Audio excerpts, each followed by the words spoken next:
Oh my god. Uh, Thanks for watching the last video. So, first of all, this gray bar um, is what my average video usually does. And this bar is what this video did. Oh yeah, and this is the first video to break the 100 mark. It has 115 views as of now. Jeez. So, thanks.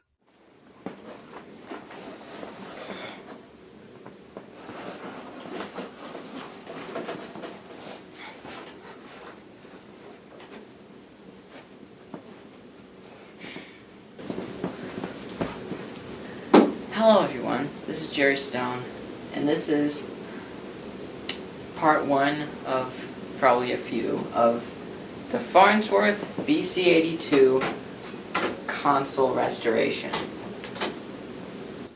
So here it is. This does broadcast, and it's really hard to get the lighting right, but there's also two shortwave bands. This has adjustments for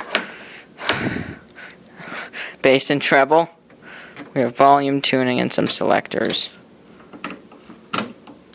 Then down here we have where the push buttons would be, but they're all gone. And then we have this ornate stuff here. The scroll cloth may or may not be original. It's in good shape. And yeah. Going towards the back, you can see that we have a unusually large blue chassis with a line input, which is pretty cool. We can see that this chassis has 1, 2, 3, 4, 5, 6, 7, 8 tubes. Wow. So this will be a nice model when it's done. And everything's just, painted blue. It's all dusty now, but I cleaned this little section to show you what this can look like. And then down here we have a steerable loop antenna with this thumb wheel from the outside that is slipping a little bit. Now, if you haven't noticed it by now, where's the speaker? There's no speaker. I got this radio for free, which, I can't complain. There's most of our radio here. But it is missing a few things. Most importantly, the speaker. So, I have a replacement speaker here, and it's actually the perfect size. It fits with all the original mounting holes and all of that. But the thing is, it's a permanent magnet speaker. So, here's our schematic. If you look closely here, the things I've highlighted here are the filter capacitors and the speaker assembly. This whole thing here is the speaker assembly. So here's our connector that you saw. There's 4 wires going off of it. And we'll come back to this in a second. But first I'm going to tell you how these speakers work. And this is kind of how you'll see it's drawn on a normal schematic. So, first, a normal permanent magnet speaker. These speakers have a big magnet in the back. Almost all speakers made today are permanent magnet speakers. So there's a magnet in the back.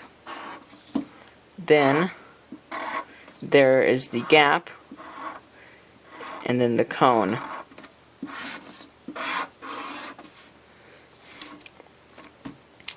And here is a coil, which when electric current passes through it, I forget exactly how this works. The magnet creates a field and the speaker moves. Great. But before this was optimized, there was a different way that this was used. So the front end of this was the same, with the cone assembly, the loudspeaker, and the coil. This was more practical because, so first let me just draw this, right? So instead of our permanent magnet here, we have a field coil. So now we have 4 wires coming out as opposed to the two. And we obviously have two separate circuits. So, like the permanent magnet, the field coil creates a field, obviously, that makes this move and produces sound out of the speaker. The reason why these were so popular is this speaker kind of killed two birds with one stone. You see, electrodynamic speakers were first used in the 20s before large filter capacitors could be made. So this filter, this field coil actually acts as a DC choke and filters out AC, kind of like what a filter capacitor would do. And yeah, so it kind of killed two birds with one stone. So here's the thing: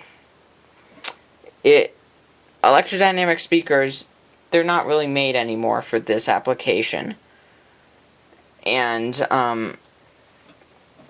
in buying a used one's like $100. So I want to adapt this to this, because this is missing from the equation. But here's the problem.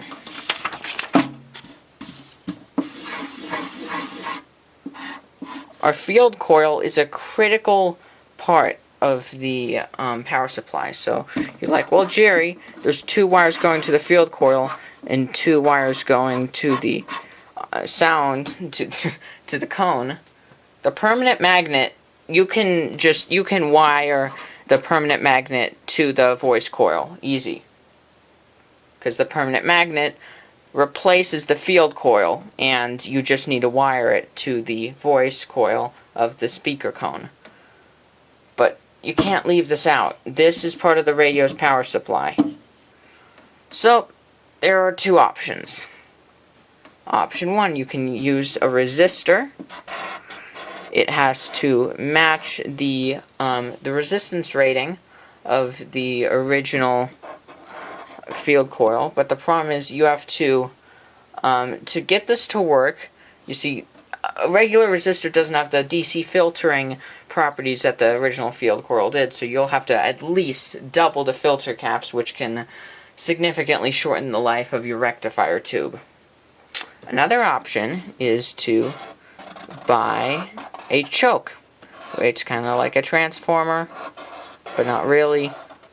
It's a pretty close replacement to the field coil. And you can just drop this thing in. It'll work fine. But the problem is, these cost like $15.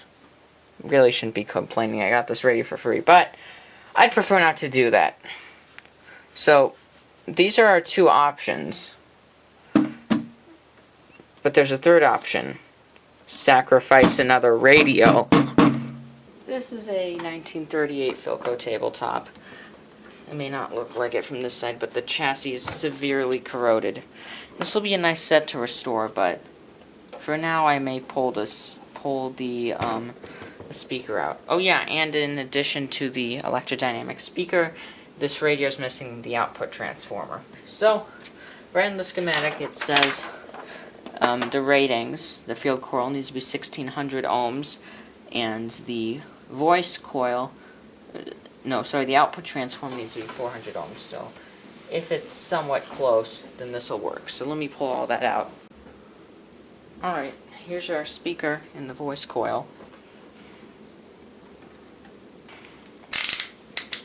Ohms, 1600, we'll do 20,000 ohms.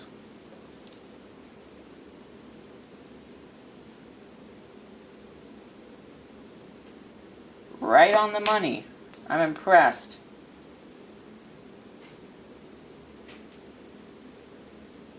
Like 1,600. Alright, now let's do the output transformer. Ooh, you can actually hear crackling in the speaker. 700 ohms. That's a little high, but no, this will work. So this replacement line cord is fine. It's nice and flexible, but it was just tacked onto the old cord. This is why we don't reuse old line cords.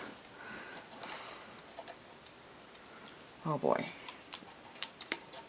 So there's our old UL listed knot, and yeah, so here's our wires.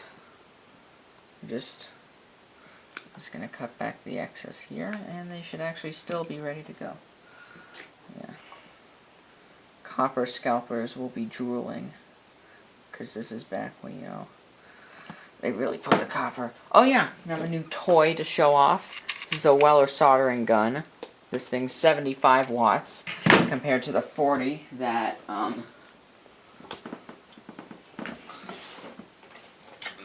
soldering pen is. This thing heats. It'll heat as soon as you press the trigger, and it'll go in about 15 seconds. So, yep. So no, you know, normal, like regular warm-up time. It's just, it warms up when you press the trigger. It takes about 15 seconds. So first we will tin. Gonna see how fast this thing can tin. This is basically a backwards fan. My cat's in my chair. Wilbur. So now, I'm going to put these in. Don't leave them not too long. So something like that will suffice.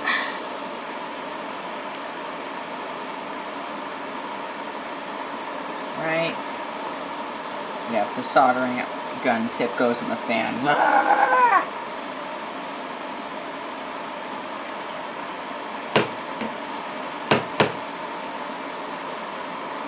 There's our new line cord. You can tell how long I've worked on this by how dark it is. Anyway, I replaced the line cord, the 2 filter capacitors, and strung wires up to just whatever. So let's get this all set up. Oh boy. Oh, there's the power. One. Everything's lighting up.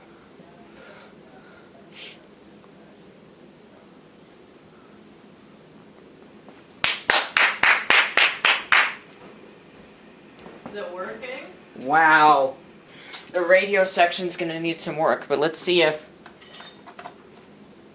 our phonograph slash this thing is a transformer, so let's see.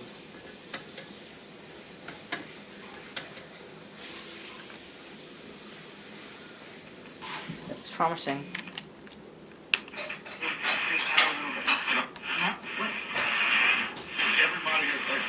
On FM. Oh, that's FM.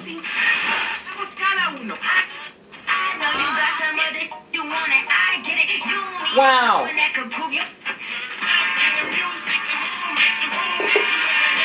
So before you're confused, this is running through the line input on an FM radio. The AM radio's dead. It's going to need some work. But wow! A lot of things had to go right for that to work.